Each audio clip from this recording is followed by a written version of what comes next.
All Things Motoring is owned and brought to you by CHANGECARS, South Africa's trusted online vehicle platform. Whether you're looking to buy, sell, or just need advice, visit changecars.co.za.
Coming up this week on All Things Motoring, Michael catches up with the guys from the Africa Rally as they embark on the adventure of a lifetime. And Ernest takes a very special retro Toyota for a drive.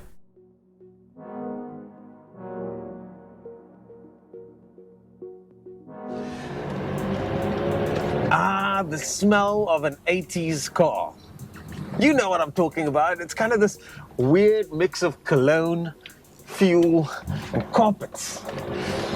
But it does take many of us back to the good old days. But we're not just here to talk about smells. We're also here to talk about the driving experience of this 1981 car in 2023. So let's jump straight in.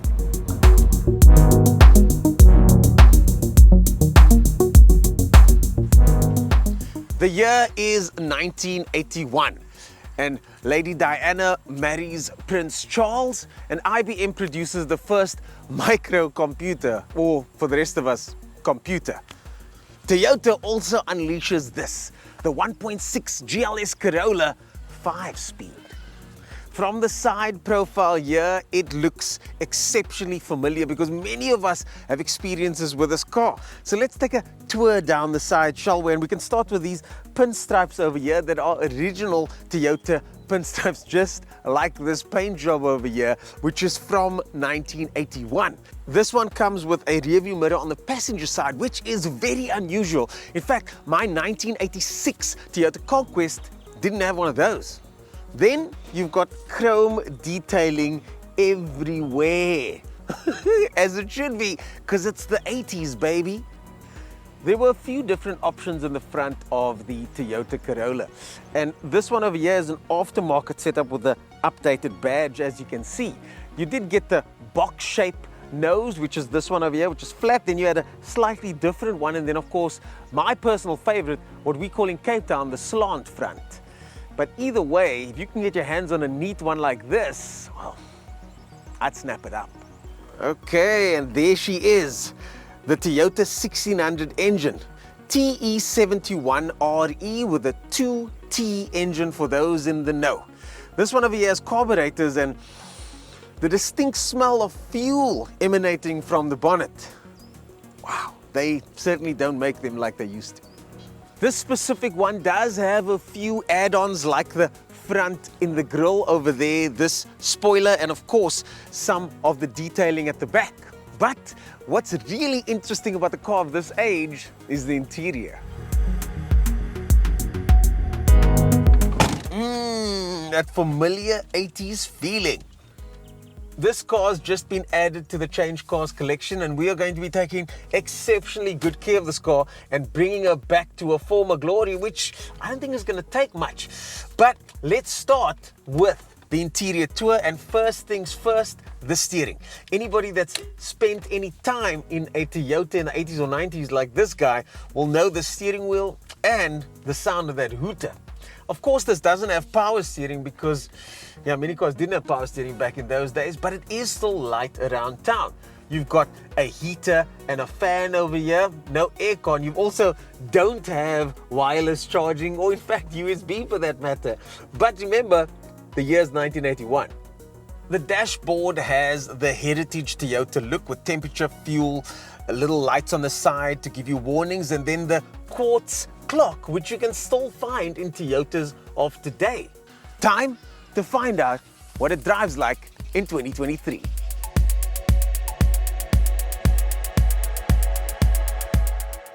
As mentioned before, the steering is not power steering, so you do get a little bit of play in the middle, a little. But having said that, it's good enough. And what I'm noticing is that it's incredibly engaging to drive this car. It's such a manual task driving this vehicle that you can't help but be fully engaged in the process of doing so, especially when you compare it to modern cars these days that make you feel a bit more disconnected. The dash is quite low. It feels like I'm sitting waist deep inside this car because visibility out of here is just wonderful. I can see everything in front of me and I can see everything around me.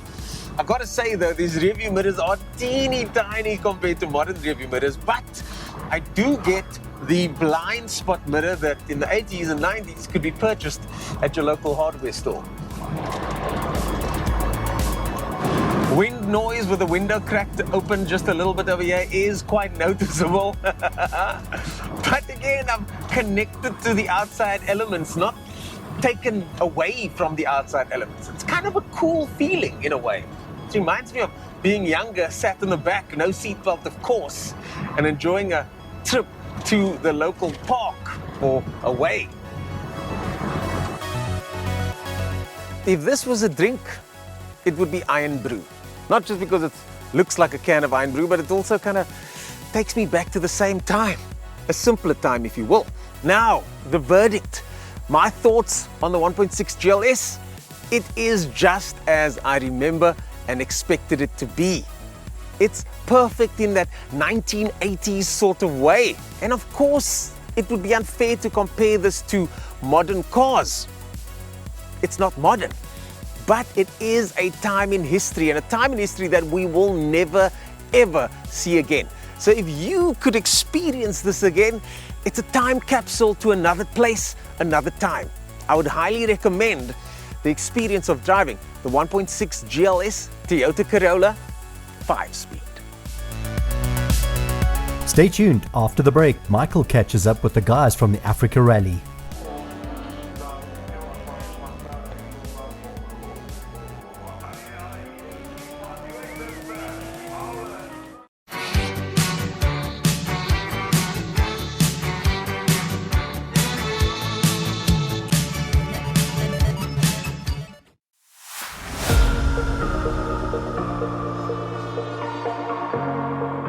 For big fans of the show who watch every single episode religiously, like you should, 22nd of August 2022, we aired the episode about the upcoming African Rally. We spoke to Paul Clayton and his colleague Hein about the incredible event that they were undertaking.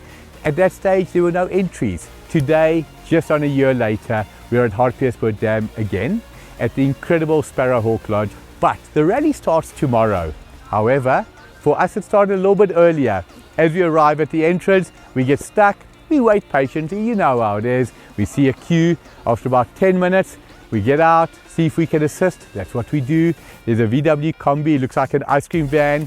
It was being towed by a Toyota Lexus hybrid up a 68-degree hill. Okay, maybe 68 degrees is exaggerating a little bit. 35-degree hill. Unfortunately, hybrid technology wasn't designed to pull a 1600 kilogram deadweight Combi. So what did we do? So, part of a rally is to help those in need.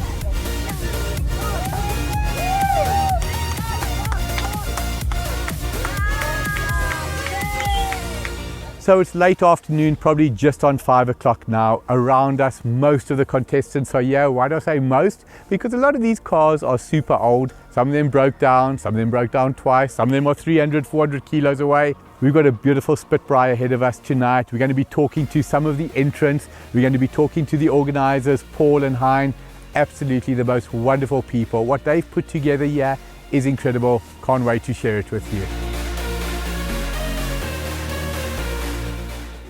So I'm standing talking to the milk van. Andre, lovely to chat to you. Tell us a little bit about this beauty behind us. Well, Michael, we bought the milk van for the journey, for the Africa Rally back in January. January this year? January this year. Wow. Spent a bit of time with the mechanics, a bit of time between myself and Dave, my adventure partner, to try and get it working. We'll see. It's broken down twice already. Well, when you say breakdown, exactly that. That's part of the adventure, part of the journey. What are your expectations for the trip? To start. That is a good start. So now, yeah, this thing will cruise comfortably at around 140, 150 on the highway. You didn't notice my sign at the back? It says 180. 180? We're hoping to do 80. So now, when you choose a vehicle, you had a choice, a wide choice. What made you choose a milk van? That other madman called Paul Clayton, he said there's a random category, anything goes. We found anything. So you can hear the music in the background. The party started. Your party starts tomorrow. Roughly, how long are you expecting it to take to get there? We have no idea, Michael. Anywhere from 3 weeks to 6 months? If that's what it takes. Fantastic. Wishing you and your colleague the very best. Thank you. And to all the competitors. Thank you. So it feels like just on a month ago that I was speaking to Paul when the African Rally was still in the planning stages. Paul, it's actually close on 10 months. Yeah. How did we finally arrive at this juncture? A lot of hard work, some fantastic people supporting us, and some fantastically eccentric people wanting to get involved. So yeah, we've asked teams to sort of gather in the start line sort of rows around about 9 a.m. Right. So hopefully by about 10:30 we'll be ready to hit the road. Yeah. It's a relatively easy drive for teams today, 4.5 hours. The beginning of the rally is relatively easy drive. It gets harder. Here to Botswana, you know, right. Nice comfortable day's drive. And then things get a little bit more fruity from there. So for our viewers, tell us the full journey. From Hartbeespoort Dam, what is the end destination? So the end destination is a fantastic little lodge called Victoria Sands Lodge, actually on Lake Victoria in Kenya. Wow. Rough route is leaving here, heading towards Gaborone. Right. Then up past Francistown, Nata, crossing into Zambia, the Kazangula border. Most teams are stopping at Victoria Falls for a couple of days before heading into Malawi, then into Tanzania, and finally crossing into Kenya at the Isibania border post. And the easy way is to take a flight from OR Tambo to Jomo Kenyatta Airport. Paul, the contestants that are taking part, there's a whole lot of different categories here. We looked at the cars. There's nothing here that looks like 1990s or 2000s. What are these guys in for with the machines they're going in? You've done something like this before in your 1981 Ford Cortina. They're in for an adventure, that's certainly for sure. The beautiful thing about the old cars though is that they are easy enough to fix at the side of the road. And the sorts of countries that they're going through, you do have the types of mechanics that are very well skilled in keeping these things running. Ironically, you said we don't have any 90s or 2000s vehicles. We have one which is currently stuck about 400 kilometers away because that's the one that broke down. That is amazing. And what is that vehicle as a matter of interest? It's a 2001 Land Cruiser. A Toyota. For all the Land Rover fans out there, you got to milk this one. Yeah. Paul, to you, the organising committee, well done for what you've put together here. Can't wait to see you on the start line. And to all the contestants, wishing you the very best. When one thinks of iconic overland vehicles, you don't get something much more iconic than a Land Rover Discovery. When we think of the Camel Man, the Camel Trophy, today we've got two Camel Men with us. From Ireland, Dublin? PJ Daly from the west of Ireland. Came to South Africa 20 years ago. Wow. Got a little bit drunk and bought a house. And the hangover's still happening clearly. No regrets. The most beautiful country, and it is lovely people, and you wouldn't travel it in a lifetime. So your co-driver Des, a little bit about yourself. What have you... From Dublin, from the hospitality business. Yeah. Now retired. It's my third visit to your wonderful country. Thank you. I'm looking forward to this with some excitement and trepidation. So as a South African, we can be truly proud. Yeah, you've got two Irishmen waxing lyrical about our beautiful country. Thank you to all South Africans for making them feel so welcome. We're at the start line. You are first in line. Are you going to be first into Nairobi? There's no rush. Us Irish, we we ease our way up. There's probably about 700 pubs between here and Kenya. How many of those will you be visiting? 701? Well, the answer to your question is we'll be last in Nairobi. Awesome. Wishing you guys the very best. You've got the right vehicle, you've got the right spirit. Go well, gents. Thanks very much. Thank you so much. Thank you.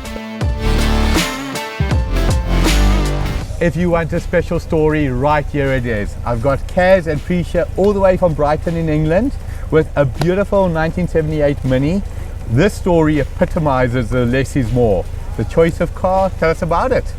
Oh, I mean, we've been looking since what, February? February 2023 or February 2020? No, 23, thankfully. So we've been working with Paul, the organiser, to try and find a used car in South Africa rather than shipping one out. Yeah. And we were going through lots of different ones. Some of our recommendations Paul didn't think would be a great idea. And then he took this out for a test drive, and I think he kind of fell in love with it. He called us, he's like, hey, I love the car. I did take it on the test drive, go to do the brakes, and nothing happened. I went across the middle of a junction, but you should still buy it anyway. So we're like, all right. We're doing it. Yeah, sure. It's a lovely little car. And yeah, it spent the last sort of month being fixed up by the mechanic. So. Well, the crazy thing is you're less than 20 minutes away from the start. You look so happy, not nervous at all. Wishing you both the very, very best. Thank you so much. Thank you very much. Stay tuned. After the break, the African Rally contestants set off on their adventure. For the fight of my life, hit my knees and I strap on my gloves. Boy, I've been prepping since like I was 7, and thing is I'm already.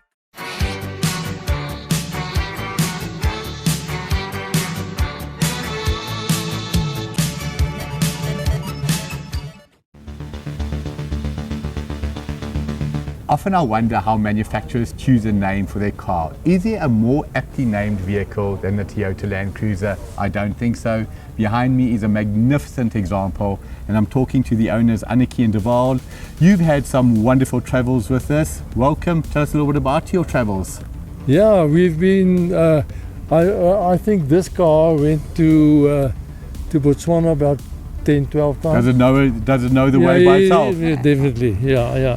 And last year we went up to Zambia. That was a fantastic trip. Oh yeah, the parks in Zambia. That really tests the Land Cruiser. So it's interesting, you talk about the parks. Often in Southern Africa we think of Botswana, we think of Kruger Park, we think of Etosha in Namibia, but people do not realize what incredible parks there are in Zambia. South and North Luangwa. Where did you go there? Yeah, we went to South and North Luangwa, we went to Kofu and then to Liwawa, and it was absolutely beautiful. Even the roads in the parks are so well maintained. That is what is incredible.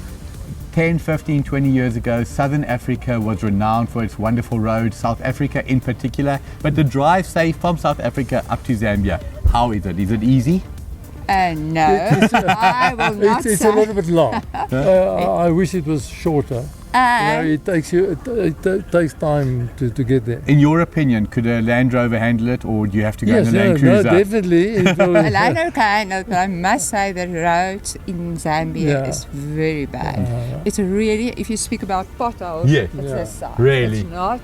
And there's a lot of traffic. So, you try to dodge the oncoming traffic. And there's another one coming at you. Yeah, and then and we lost our roof rack there. Yeah. Because it's incredible, the bad roads. So now for our audience, you are looking to travel from South Africa. What do you need to do to prepare?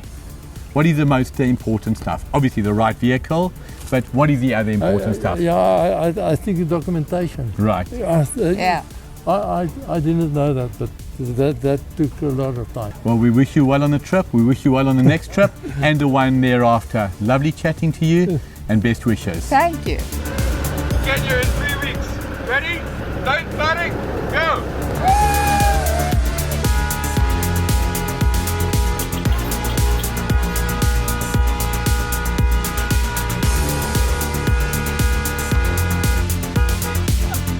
You get camping and you get glamping, and then you get something in between. I'm chatting to Wynand Goosen, the owner, founder of Bush Guru. Wynand, thanks for chatting to us. Tell us a little bit about this beautiful concept. Yeah, well, I thought of a way to offer a platform to safari operators where they can quickly and easily set up camp, offer their client a more varied experience where you don't stuck to one place, you can actually move quickly and faster, and also operating with a smaller crew and they have less vehicles that you must use to pitch camp. And when I think of camping, for me, it's always about the experience is going to be magnificent. It's what I need to do to experience the experience. What do you do differently? Setup of the camp, it always takes a lot of time, and that's a pain. I'm sorry, it's a pain. And so I pitched 4 tents yesterday in 11 minutes. Wow. And I'm still a bit rusty, so I'm still learning because it's my 4th iteration on the tent. And it breaks down in less than a minute. You can break it down. Now, that is interesting because we spoke about the setup. Setting up, the holidays ahead of you, that is fun. It's the taking it down that is the absolute horrible. So if I say to you a USP, unique selling point, how would you describe this product? Well, it's definitely a mobile Airbnb. It's an Airbnb that can take you to exotic and places where nobody else can go, and you can leave without leaving a footprint. That is absolutely classic. You have to patent that. Mobile Airbnb. Where to for you from here? Well, we already registered the concept with the patent offices of the 4 tents, so that's protected. And now I want to start building. This is a prototype. Based it's on the Toyota bins. Obviously, production versions won't be on the Toyota bins. Shout out to Toyota. Get involved. It will be on your bins in future. So that's where we want to go, is to actually build for safari operators. I have no doubt I'm not alone in wishing you the very best with this incredible product. Thanks a lot. Appreciate it. The African Rally is underway. Where did it get underway from? The beautiful Sparrowhawk Lodge just outside Hartbeespoort Dam. I'm chatting with the owner, Lawrence Creef. Lawrence, from my side, thank you for the warm welcome. I know I speak on behalf of all the contestants. You have a beautiful facility here. Tell us a little bit about it. Thank you, Mike, for the kind words. You're welcome. It's a family business. We started probably about 10 years ago. Did you start when you were 1? Yes. Awesome. It was meant just to be a family getaway, right. And it mutated from just a 1-bedroom little log house into a lodge, like you see. Yeah. Beautiful. So, in terms of facilities, I mean, it's clear to see beautiful pool, beautiful braai facilities. Come here for the day, relax, summer or winter. How many rooms have you got? We've got 8 rooms in total. We stay here permanently. Right. Kids come here every weekend. Yeah. Which, I sometimes got to force them to come. Is that true? No. Come on, Blake, it's a highlight for you, is it not? Yes. So now you said 8 rooms, but the room I'm in, for example, has got 4 beds. Yes. So in total, how many can you sleep? We can sleep 24 in total. Right. But if it's a bachelor party, I'm sure 24 turns into 48 or 72. Yeah, well, then people don't go to sleep. So what do they say happens at a bachelor party? Yeah, stays at a bachelor party. 100%. Okay. But again, for our viewers, when we travel the country, it is so important to us to feel well received. Let me tell you, very rarely have we felt as well received. Thank Lawrence, to you, your team, your family, may you go from strength to strength. Thank you so much, Mike. That's it for now. Coming up next week on All Things Motoring, Gugu heads to a food drive to chat to some motorists about this good cause. And Ernest attends Street Mania for some drifting, spinning and drag racing fun.